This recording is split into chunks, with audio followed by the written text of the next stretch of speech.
time, yeah, making a difference, one cup at a time. Tea time, yeah. So be sure to grab your tea, grab a seat, and tune in to Miss Liz. Tea time, making a difference, one cup at a time. Tea time, yeah. Tea time, time.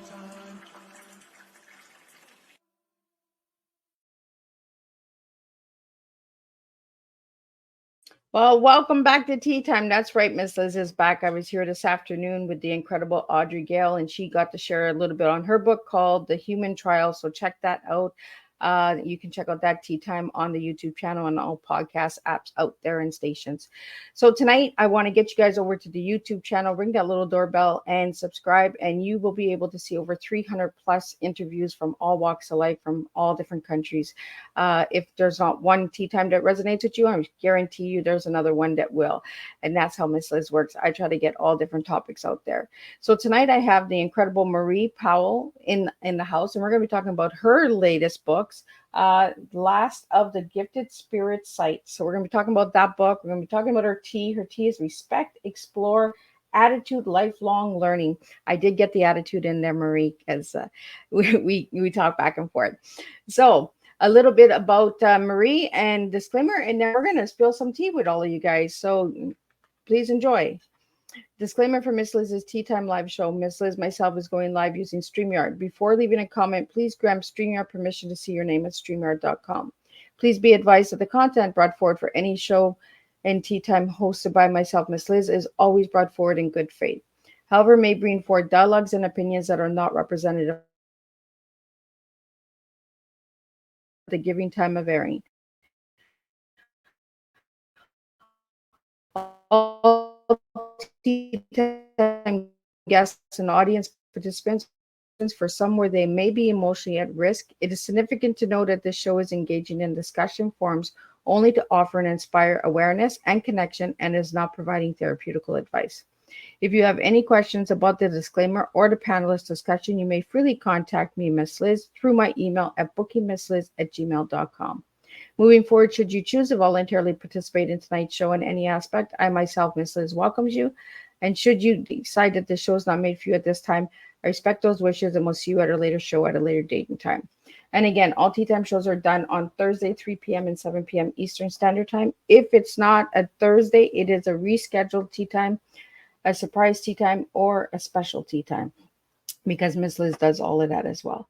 So now a little bit about my guest. Well, who is my guest? Well, Marie Powell is an author of young adult fantasy, including the Last of the Gifted series with Spirit Sight and Water Sight to date. She is the author of more than 40 books with such publishers as Scholastic Education Canada, Amicus Publication, I'm sure I'm not saying that right, Crabtree and Lerner, Lightning Bolt. She holds a master's in fine arts MFA degree in creative writing from the University of British Columbia. Marie's award-winning short story and poetry appears in such literature magazines as the Sunlight Press, Subterranean Room, and Transition. She is also a professional writer and editor with articles in more than 70 prints online and a broadcast markets. Marie lives on Treaty Foreland in Regina, Saskatchewan. I'm not saying that right. And her writing workshops are popular across the region. For more information or reviews, please contact her publicist, Mickey Mickelson from Creative Edge, who has given me Marie tonight to have some tea together. So let me get Marie in here and let's spill some tea together. Welcome, Marie. Hi. Nice to Hi. be here. Thank you. My tongue sometimes it slips and I can't pronounce something, and I'm just like, I know I'm not saying it right. And I'm from Canada too, and I should know how to say it. Well, yeah, but many people, the Regina. Many people say Regina because that's how you say the woman's name, Regina, right? Yeah. Or the Latin term, which means queen, I think. But we say Regina. I don't know. It's probably a Saskatchewan thing. Well, my biggest thing, Marie, is the way that I pronounce words is by the letters I see. And the silent letters give me a struggle all the time, right? So it's just like, oh, okay, Yeah. what are we doing with these letters, right? Hmm. So Marie, I'm going to take you back until you were a little girl. So who was Marie when she was little, and who is Marie now as a grown woman? Oh, gee. Well, I guess when I was little, I was, pretty much telling stories to my next door neighbor. That's actually the very first memory I have of reading or writing. I have a few memories of reading and writing. Initially, I remember the moment I learned how to read in my grade 1 class when my teacher pointed to the word cat with a picture of a cat on the board. And I went, ah, cat connection, right? It was like from then on. But I had a next door neighbor who used to babysit me, and Mrs. Lowe. Thank you, Eva Lowe, wherever you are. Anyway, she I sat down one day and wrote, the way that kids do, they stapled papers together and colored in a book. And then I told her what the story was all about. And it was actually quite a moralistic tale about, I am actually quite afraid of bugs. So I have kind of a fascination with insects and things like that. I'm trying to write stories about them too for kids. But at that time, I was desperately afraid of bees and wasps and things. So I wrote a story about a bee that kept stinging people until people turned around and stung it. And that was back before I realized how good bees were, So, I mean, you learn things along the way, right? But Mrs. Lowe was quite the figure in my early childhood in terms of storytelling. And now mostly I write. I mean, I do enjoy reading out loud. Reading my books, and and I really like audiobooks. I like to listen. I guess that's the Welsh in my background. Supposedly people from Wales can sing, right, or harmonize or whatever. I think it's just a sense of being attuned to audio, Yeah. And so anyway, I don't know if I'm very much different than I was at 4 or 5 or 6 in there somewhere, but I like to think I've grown up a bit. So Marie, how old were you when you started writing? Oh, when I started writing, like I said, I think I've been writing all along, but really my first book publication was when I was 45, I think. Oh, wow. Yeah. I had newspaper articles and, magazine articles and things like that published before that, but nothing in fiction until I was in my mid to late 40s. Yeah. So what got you into the fiction? I think I always wrote it. The story that was my very first publication, my first story, actually sat in a box in my basement for 10 years. I wrote it during a class that I had taken in the early 90s. And during the critique of the class, there were 11 or 12 of us in the group and the instructor. And, everyone had the usual pleasant, comments to make and suggestions and things like that. And even the instructor, was pretty reasonable. And then one person in the group said, I don't think this is a short story. I think it's a character sketch. And so I went, oh, it's a character sketch. Because, the only thing you ever hear as a writer is the negative comments, right? Yeah. And so I in a box and thought, well, I don't know how to make it a short story. I'll just leave it in a box for a while and figure out what I'm doing. And the box got moved into the basement and, forgotten about. And then I saw a call for a little magazine here in Saskatchewan called Transition Magazine that pays for submissions, so I thought that was legit. And it was about, I guess, 2004 in there. And I noticed in the call that it kind of fit. It made me think of that story for some reason, but it also, Berna Barclay was the editor of that magazine at the time. She was an Order of Canada writer. She's passed on now, but very influential for many of us here in Saskatchewan. And she had written in the call that she would give feedback to everyone who submitted. So I went, oh, well, if somebody can tell me how to turn this thing into a short story, it'll be Berna. So, because we knew her vaguely, from different activities that had gone on here and readings and things like that. So I packed it up and sent it off to her and thought, I'll get feedback and it'll be good, right? well, she got 200 entries, but she gave everybody feedback, just like she said she would. So that must have been massive. Anyway, she wrote back to me a letter, and the opening line of it was, "I love your short story and I want to publish it." So that was a shocker, because I thought it was a character sketch at that point, because one person out of 15 had said that.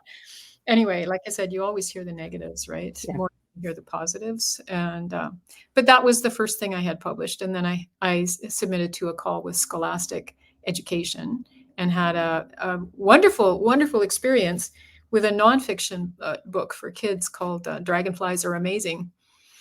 Everybody loves dragonflies, it's my sort of talisman now, the dragonfly. But I went through the usual editing process and whatnot with a major publisher like that.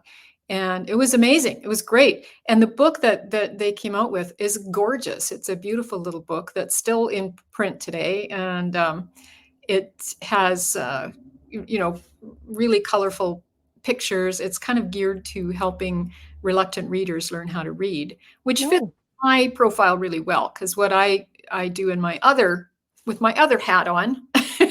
you So, have many hats, right? yes, I have many hats, but one of my hats is to teach English as a second language, or as an additional language, as we say here. And I worked in a library as a programmer for 15 years. And one of the lovely things about doing programming at a library is mostly you're doing it for young children, and it's all about learning how to read. So that fit really well for me. Yeah. So were you like that librarian that would read the stories, the little Yes, books? that's why I think that's what got me into children's books, really, because I wrote whatever, poetry, whatever, when I was younger.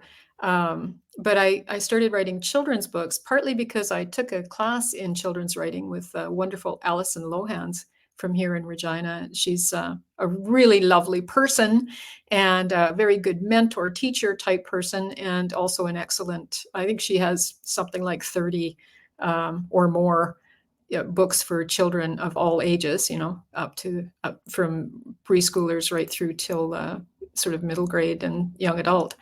And anyway, I took a class with her, but also partly because at that time I was working with the library and reading books to kids. That's, I mean, the best learning process for writing is reading, right? Yeah. And since I was reading all these great children's books to, kids 3 or 4 times a week, and going into schools and doing it more, it just seemed like a natural progression to go in that direction with my writing. So, yeah.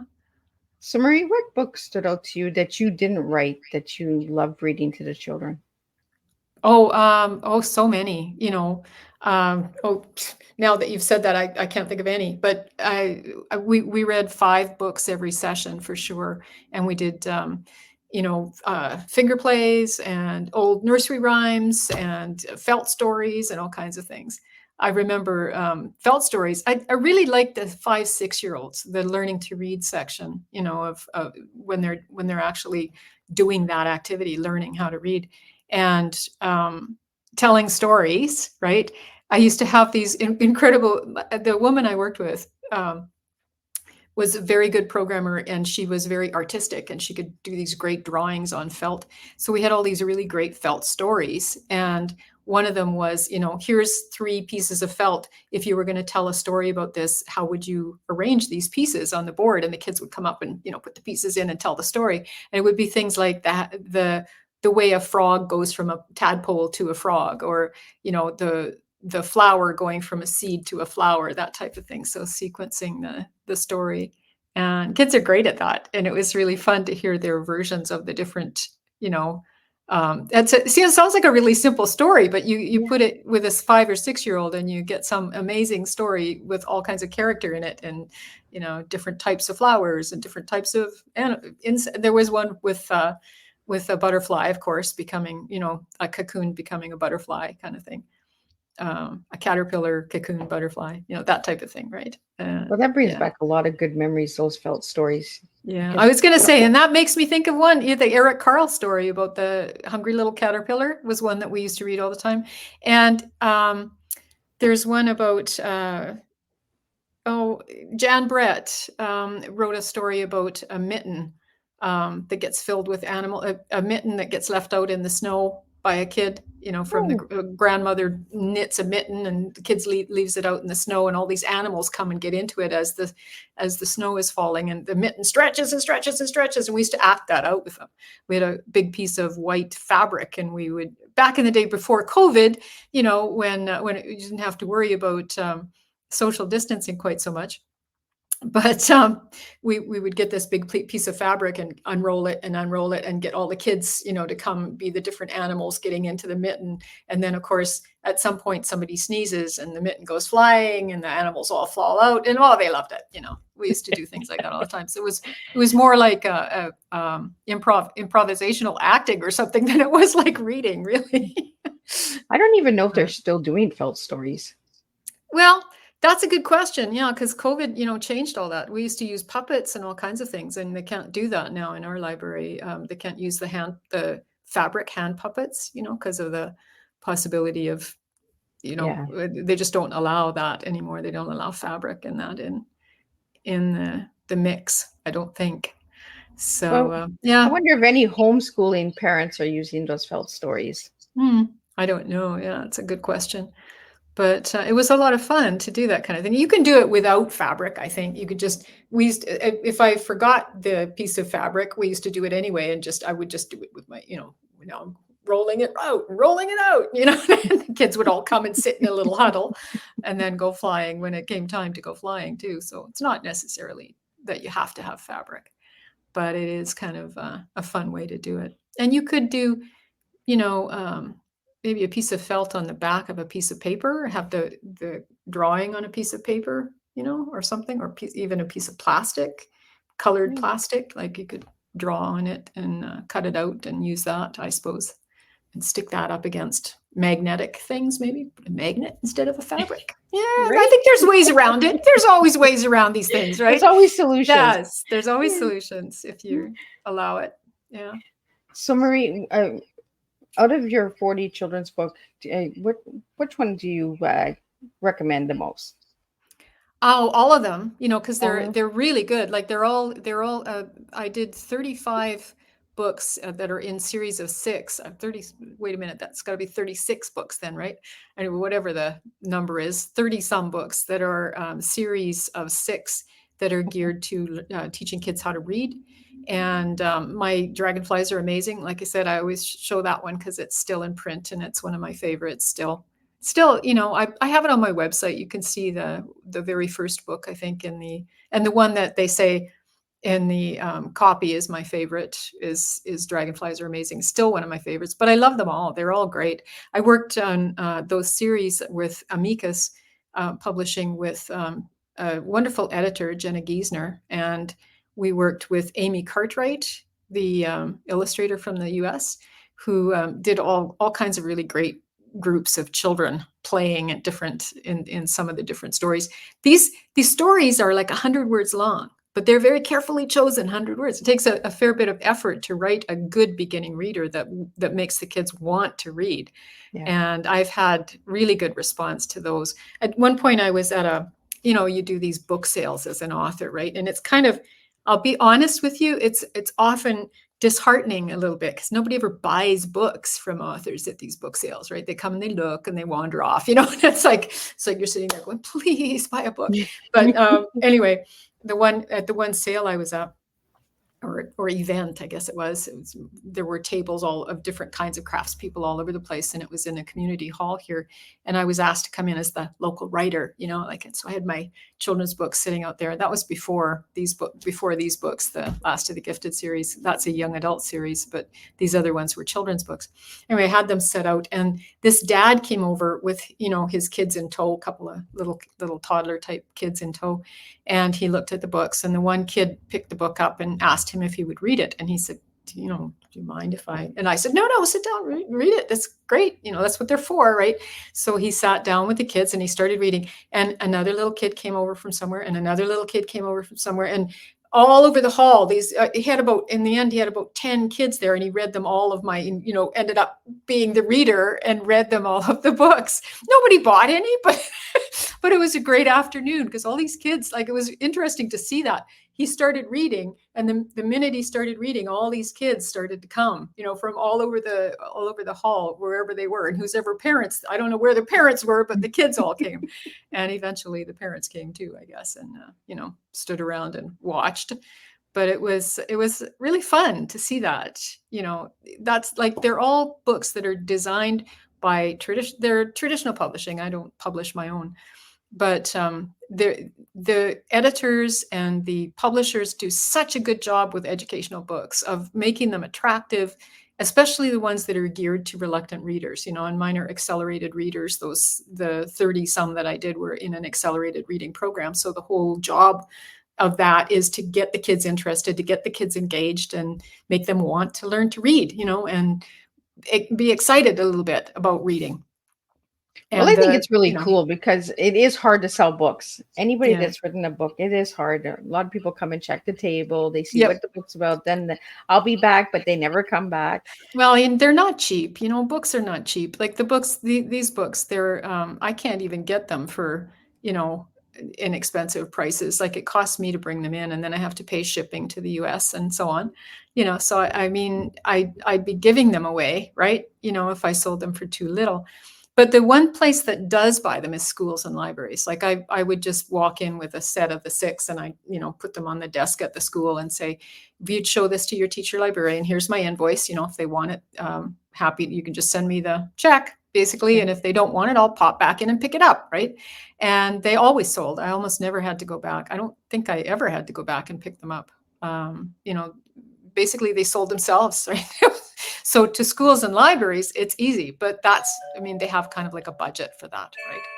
Whereas, oops, sorry, that's I don't know if you heard that or not, but my doorbell just rang. Just ignore it. Anyway, yeah, it was very easy in terms of the market that it actually exists for them. Like I say, it's hard to get parents and grandparents to buy library bound books, because they're a little more expensive to begin with. And but schools and libraries are what they're intended for, and they seem to sell quite well and quite easily. So I've done a lot of readings through schools and libraries. Yeah. Well, I think it's important I get them into libraries, right? We don't. Oh, me too. Yeah, definitely. And we in Canada are so lucky with the public lending right.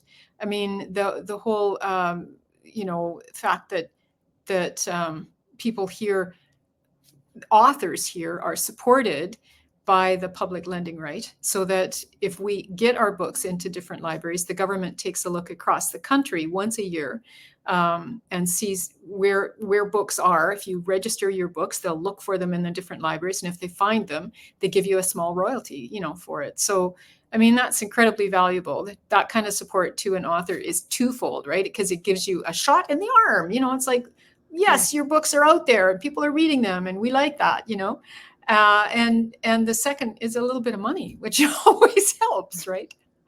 But it also gives quality family time, right? To go to the libraries together and read, because the parents can pull out the books that they enjoy, and the children can pull out the books that they enjoy.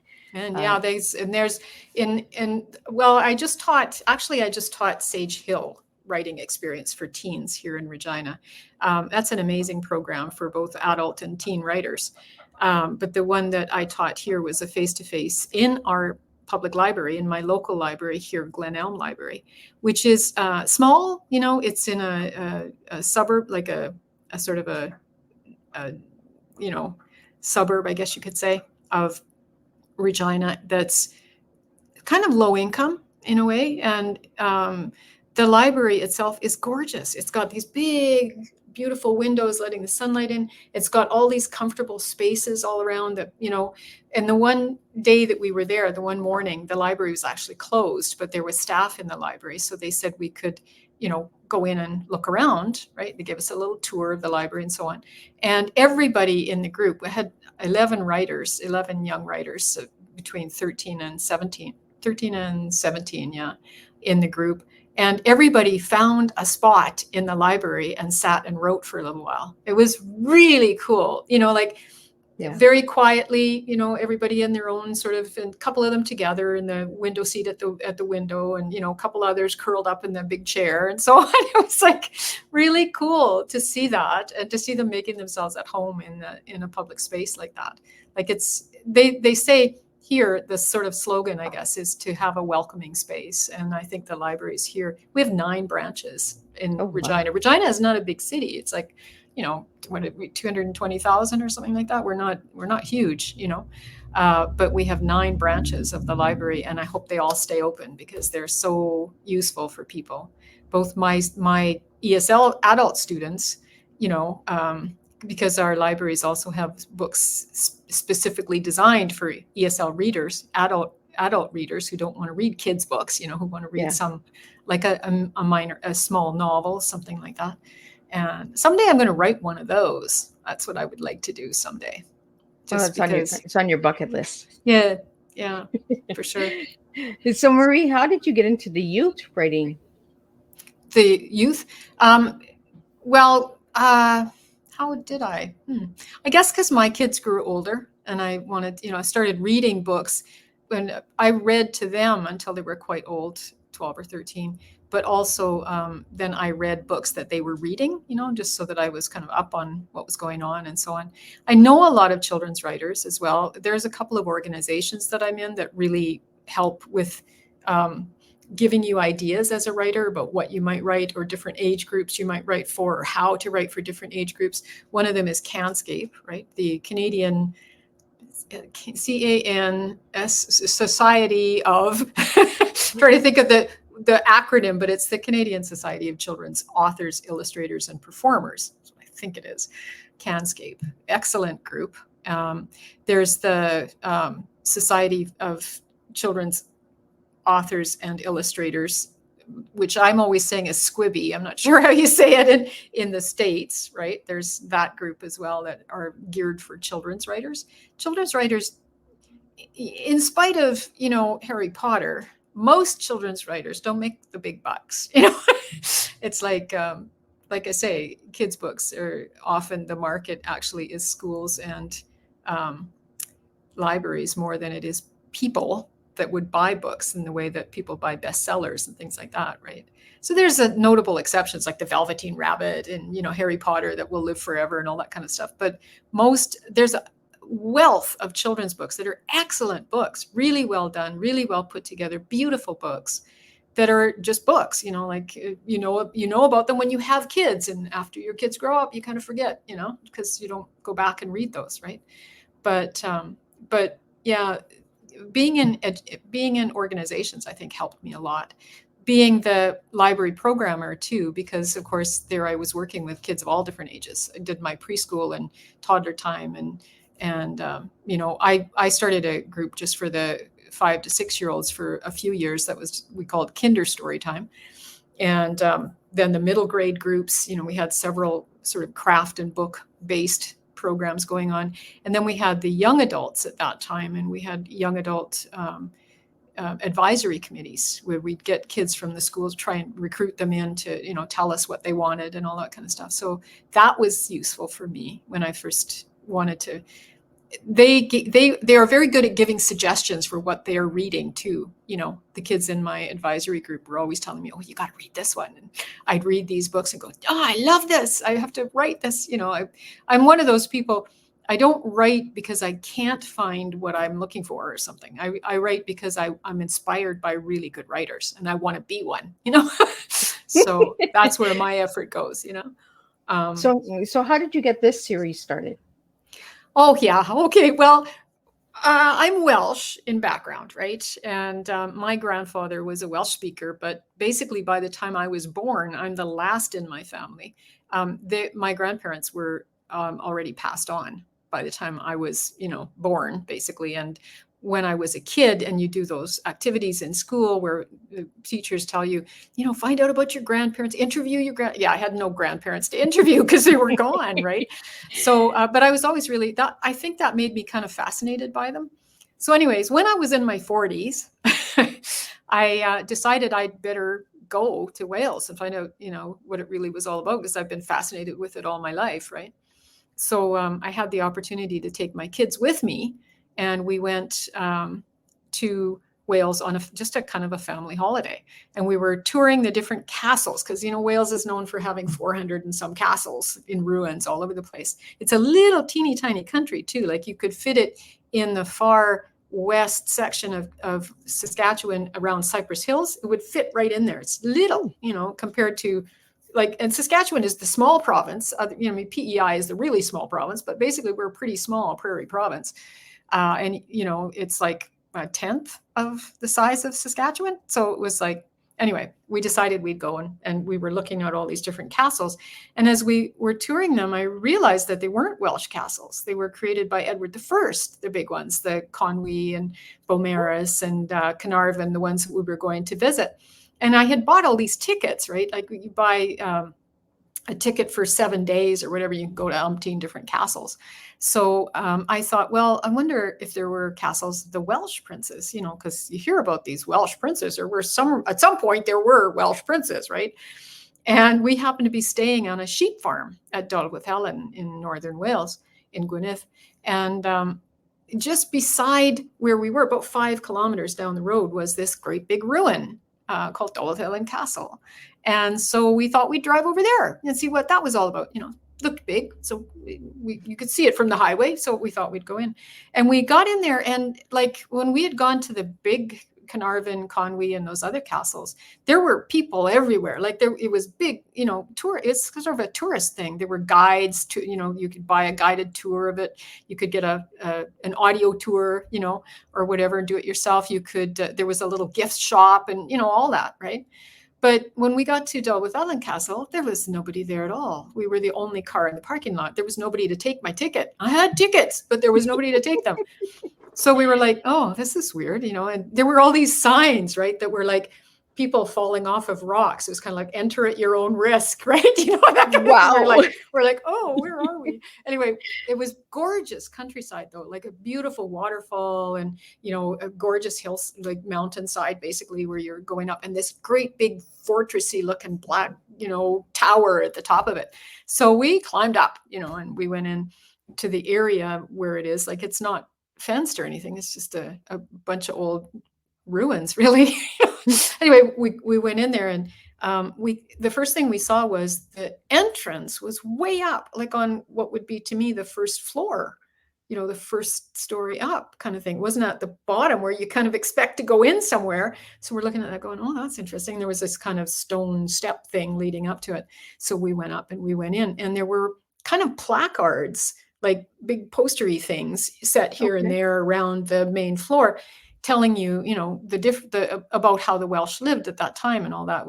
It was kind of like the old style self-guided tour where you are actually reading the little placards. You don't have the, earphones in, and you don't hear the wonderful actors acting it out and all that.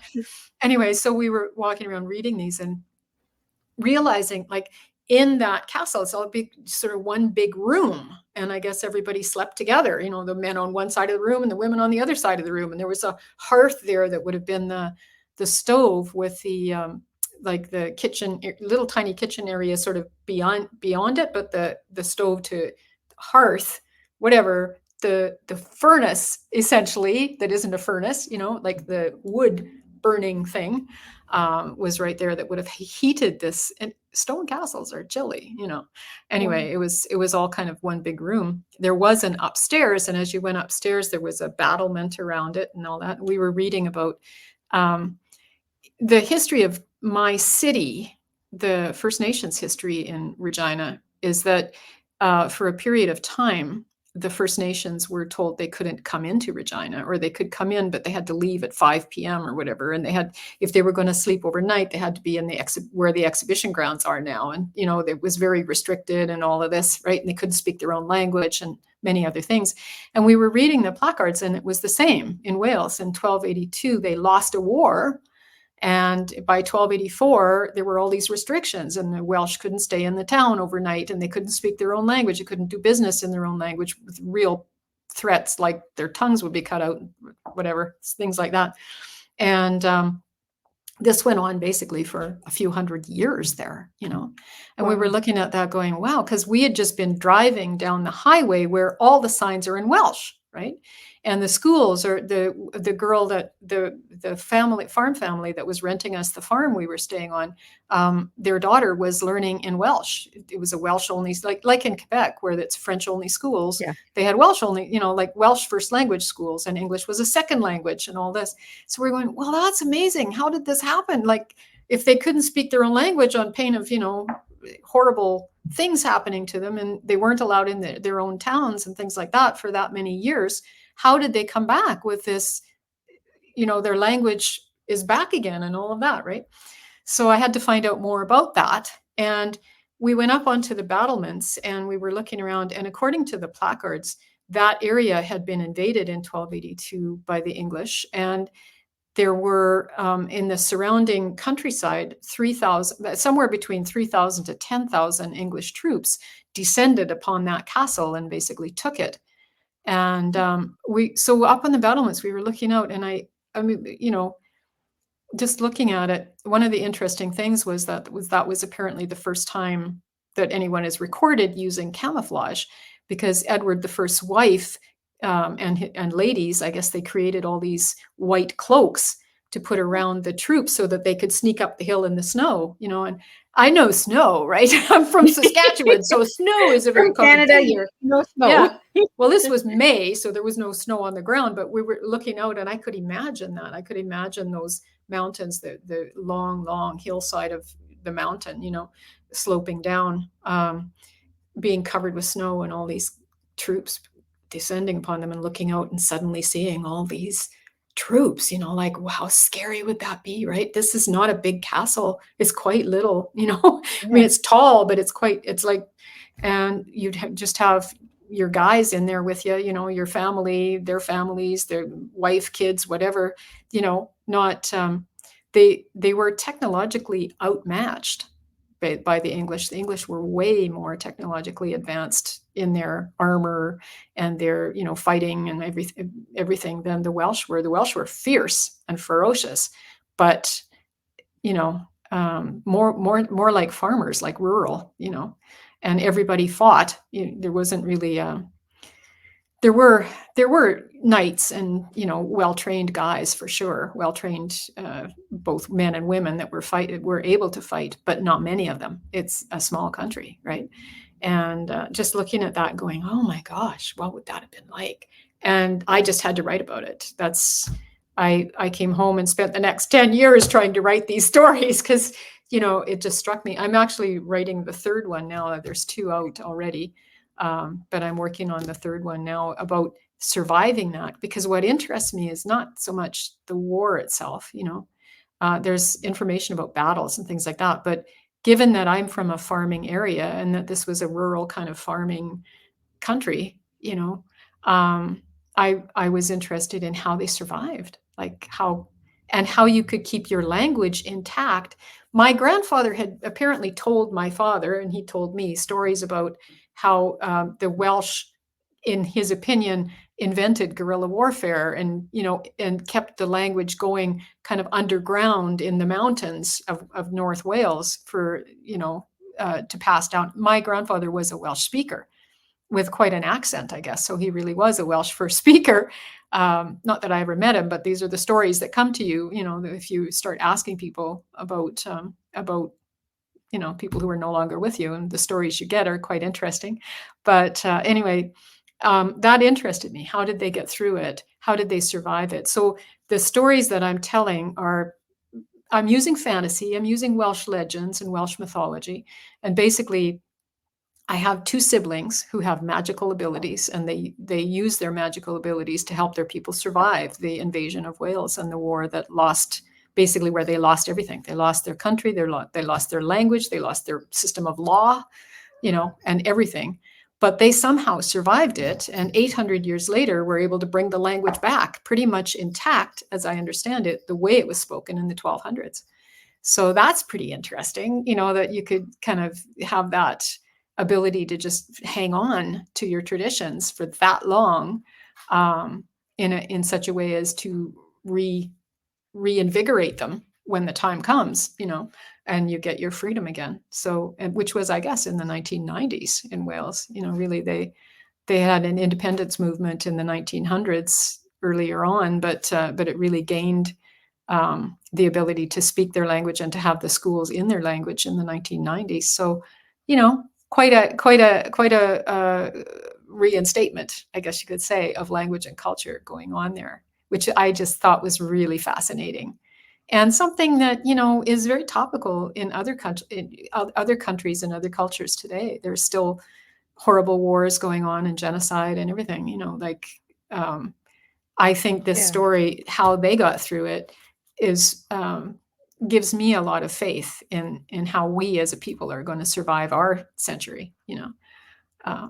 So that's mainly how it all came about. So Marie, in the books, do you write in English or do you write in Welsh? Yeah, I had to actually take a couple of Welsh classes because I wanted to use some Welsh, given that my grandfather was a Welsh speaker, and that I think that reinsurgence of language is really important, especially as an ESL teacher. I look at my students all have heritage languages of different kinds. I have students from all countries, who are newcomers to Canada trying to beef up their English basically in my classes. And, that sense of speaking heritage languages, I think is very, very important. And keeping language alive in general, I think is very important. English is a conglomeration of a bunch of different languages. It's not a thing that existed on its own. Yeah. It grew out of trade and usage basically. And so that kind of I found was interesting. So I took a couple of Welsh classes, and I had a Welsh teacher. My Welsh teacher was an early reader for Spirit Sight and helped me out with using different languages and things like that. And I have had other Welsh speakers over the course of events. So I do try and use a bit of Welsh here and there. But I have I did a glossary of the terms and a glossary of the names, or I guess a table of contents of the names character list, that explains how to say the words. So I've got the pronunciation guide in with them, and with a lot of the castle names as well, because they look like they're hard to say, but they're not really once you get the gist of it. Anyway, it's like I wanted that to be part of it, but no, they're written in English, but there is a few Welsh words strategically placed here and there, and that sense of language is kind of part of it. That for example, the two siblings, one's a boy and one's a girl, and the girl speaks less fluently in English than the boy does, and things like that, so that they have their sort of language tie-ins, I guess, with it. And so that's part of what, I was looking at. Plus I wanted to, there's gaps in the research because after the war, Edward I, Longshanks, right, was the King of England at the time. His proclamation after he won basically said he had exterminated the Welsh, right? Oh, wow. By which, I mean, he was not a fan of the Welsh in any sense, but he basically burned a lot of the Welsh documents and, records from the war and records from before the war and records of the last Prince of Wales. So there really wasn't a lot kept, that would make him look good. There was a sense too in over time, like in the early 1900s, places in England that would have been in charge of education were very down on Llywelyn ap Griffith, the last true Prince of Wales. He was not considered to be a good person, and this, that, and the next thing. And there's a sense that one shouldn't look even at his, to find information about him. And that changes over the century, so that now we actually have quite a bit of really interesting information. But there's a sense like he brought the country together for the first and only time in its history. For about 10 or 15 years, he ran things as a unified whole for the first time in the history of Wales. And then they lost that. Edward attacked a couple of times and basically pushed him back into Gwynedd and North Wales and the Llyn Peninsula, where I took my Welsh language classes, basically, where they have been, the keepers of the Welsh language and culture. And the gaps in that research were really attractive to me as a writer, because I could fill them with, and especially with magic and legends, right? It's kind of like magic realism in a sense, that when you are not allowed to speak about things, you create stories about that. And, so there was a written Welsh language. There were several books written in Welsh, but there's this sort of mythology about the Welsh, that they're a very oral culture, because they had to be, right? Because after their records were destroyed, the only way you could get that from one generation to another was to tell a bunch of stories. So a lot of those stories, I think, serve that purpose. So I'm looking at the legends and the stories as ideas about the solution, right? For example, Edward took the royal seals of the Welsh royal, or not royal, they're actually, in the Prince of Wales is actually the first citizen of Wales. He's not royal in that sense, in the sense that the English monarchs were considered to be royalty. But they had seals, like where you would seal a document with your with the wax with and your that, emblem, right? Yeah. so that kind of thing. And basically Edward took those and he had them melted down and made into a chalice, which is a cup kind of that you would use in a church, and he donated it to one of the churches, and it kind of got lost. Who knows where it is, right?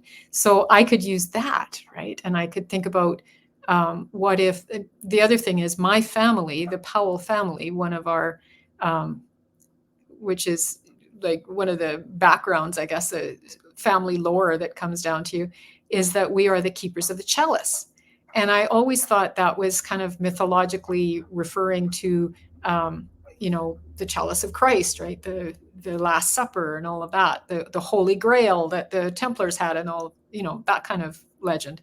But it dawned on me as I was reading this that the chalice might have been, what if at some point the Welsh had stolen it back and not actually told anybody, but used this sort of Christian myth of the Holy Grail as a way of saying, guess what? We have it back. We have the chalice. We are the keepers. So that's what I kind of worked with in the story, ways of using the sort of lore and the magic to read between the lines of history being kept by the people who won the war, not the people who lost the war. But I'm writing about the people who lost, right? And how they survived afterwards. So that was the fun part for me in writing these novels. And I think it kind of is what took me so long, partly because I was waiting for the research as people were doing it. I'm not a historian myself, right? I think I'm a pretty good researcher, but I'm not trained in history in that way. And I don't have degrees in history. I have degrees in theater and degrees in writing, right? And journalism, things like that. So that was the fun part for me in the writing of Well, and it. it goes right, Marie, goes right to your T, right? Because your T that you gave me was respect, explore, and attitude, lifelong learnings. And it's all about the story of your family and the history of Welsh. Yeah, and how you can use that, right? How you can use those in reading between the lines, exploring the possibilities, is how sometimes you can get some really good ideas for novels. Yeah. Big stories. I want to get into the word respect. Why'd you give me the word respect for? I think it's really important. That's the number one rule in my when I'm talking to all of whatever I'm teaching. The number one rule is that we respect each other in the room, right? That everybody here is entitled, everybody here is equal, and we all have something to say, and to offer each other, and we can all learn from each other. So the word tolerance is a lovely word, right? I think, but it's not quite hard and it's not quite proactive enough. Tolerance kind of implies sort of a passive sense, but I think respect, if you're going to offer someone respect, they don't have to earn it. We all get respect just for the fact that we are alive at this time. We're all struggling. We're all in the same struggle, trying to get through. And so I think actively respecting each other as much as we can, reminding ourselves sometimes to respect each other, right? Is really, really important. said, Marie, like, respect is not earned, right? That's right. We're, I don't we're think all I hear given. people say that all the time. If you want me to respect you, you have to earn it. Like, yeah, I don't believe in that. I think, just being alive today, you deserve some respect. If you've managed to make it to whatever age you're at this moment, you deserve respect for that. And I think that, like I said, the more effort you put into working at respecting other people, the easier it gets and the better you live in the long run, the Yeah. better your life is, I think. Yeah. So, Marie, how much exploring did you do for these books? A lot. I've gone all over the I place. kind of figured that because Yeah. that was your second word was explore, and just listening to you about the castles and everything, you had to Yeah. explore the castles, right? Yeah. Well, I learned that way. I'm kind of a kinesthetic learner in the sense that I like to walk the walk. One of the things that drew me to Wales was the fact that I wanted to know more about my grandfather, and I had the sense of, okay, I mean, he's been dead for a long time. He left Wales a long time ago, and in my family there was this sense that he had sort of said, don't go visit Wales. It's all slag heaps, and they've destroyed the country and blah blah. And so we've moved to Canada, right? But I thought I just wanted to go and walk the walk and see what he saw. And when I got there, I was amazed. Like, they have reclaimed the entire environment and cleaned things up in an amazing way. Like, another good lesson for when we're talking in Canada about our sort of attempts to restore the environment and think about the environment and climate change and all of that. I think that's a really good lesson too, to see what's been done in some other countries, especially given what my grandfather had said and what I saw when I went there in person being so strikingly different, because they have really cleaned up a lot of the areas that he was talking about. And I was amazed by that as well. So, I mean, I think I get a lot out of that. I can walk in an area and, like I said, get up on the battlements and look out and imagine what might have happened in a historical situation. That feeds my creative brain. Not everybody needs to do that by any stretch.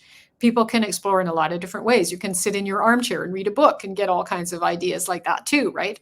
Yeah. But for me, the combination of those things and then being able to actually walk around in the area and see things and smell and hear and, just feel like you get a sense of what the remoteness of the country is. Because you think, like, the population of these countries is often bigger than the population of Canada, but when you actually get there and you see the spaces where people are and the spaces where people are not, and the spaces where the Welsh were actually living in that time period, where there aren't big cities. The big cities are down the road, where they felt it was better to have a big city, but the Welsh had their main cities in quite remote rural areas, and traveled around to those areas quite a bit in the 1200s. So putting that together in my head helps me a lot. It helps me to explore physically as well as mentally, because when you're reading, you're exploring kind of mentally and with your imagination, which is important too. I use that as well. But for me to get out in the area and actually kind of walk around in other people's shoes, so to speak, that's what I like. That's what helps me creatively. Yeah, I like going into the history, like old buildings and museums, because I can feel the energy, or, I can picture how they would have sat at the table, the conversations they would have had, all of those things, right? Yeah. So your last one that you gave me was attitude, lifelong learning. Yeah, lifelong learning. Yes. So what's that all about there, Marie? Well, I still take classes, right? I mean, I've got 40 some books, 46, I think now, counting these two, and the ones I'm writing now I'll be up to 50, hopefully by someday soon.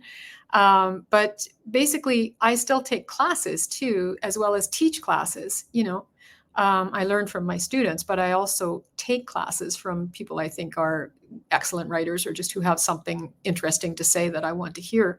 I don't think your learning has to stop when you leave high school or leave elementary school or whatever. I think you can learn in a lot of different ways. And I think you can learn, like, I'm 66 now, and I'm still taking classes. So I think you can learn right up till the time when you're 80 or beyond, right? Or I'm 101. I imagine you could take a class You're just then learning too. at 80. That's what my grandma used to tell me. Yeah, exactly. I think it's important to keep learning. I think that keeps us mentally fit too, in a way. Like it's a different process. It's good to teach. I think if you have a skill, it's good to teach that skill, because you learn a lot about the skill as you're teaching it and as you're seeing different people using it. But it's also good, I think, sometimes to let yourself be the learner. Go back into that process, and it makes you more sympathetic or whatever. It makes you more aware of what learners need too, I think, which is useful. Yeah. Well, see, and I told you your tea would make sense to you when we got it out there. Yeah, absolutely. So, Marie, if anybody would like to know more about these books, because where could they find these books? And it's the third book that's out now, right? I haven't got it out yet. I'm still working on okay. it. Yeah, it's going to take me a little bit more time, but it's coming along. But yeah, basically my website is a good place to look. I have links to my website on Facebook and my social media too. But I think on the one page of my website, I have the books all listed, and there's a section for children's books and a section for the young adult books, which is growing all the time. I'm hoping to make it bigger all the time as I write more of them. But yeah, I would recommend my website. And you have some workshops, I believe, that you do as well. Correct? That's right. Yeah, and I have a page on my website for workshops as well. But yeah, I mean, I'm on Goodreads, and I'm on. I have an Author Central on Amazon. I'm in all the usual places, and my books are all over the place, like on Amazon and in the bookstores. And you can order them from the bookstores. Sometimes you don't find them physically in the bookstore, but they will be able to order them because they're available anywhere. Yeah. So, Marie, are your workshops only in person, or are they virtual as well? No, I do a lot of virtual. In fact, I'm teaching my CLB, my Canadian language benchmark class, completely online these days. Yeah, I do a lot of online workshops. I did one for the Saskatchewan Writers Guild in March, actually. But I also have been the virtual writer in residence. So I've done a residency online for the writers who are in rural areas of Saskatchewan. Because Saskatchewan is big enough that it would take you a few hours to get from from the north to the south or vice versa.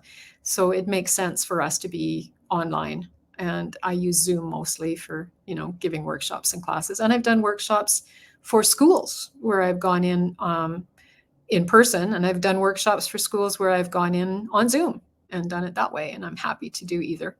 Yeah. I think they're both really valid, different, but valid. Yeah. So, Marie, you gave me the word persistent when I asked you to give me a word to describe yourself. Why that word? Well, I'm one of those people that just keeps at things, like if I persist long enough, many things happen. I get success in the end, right?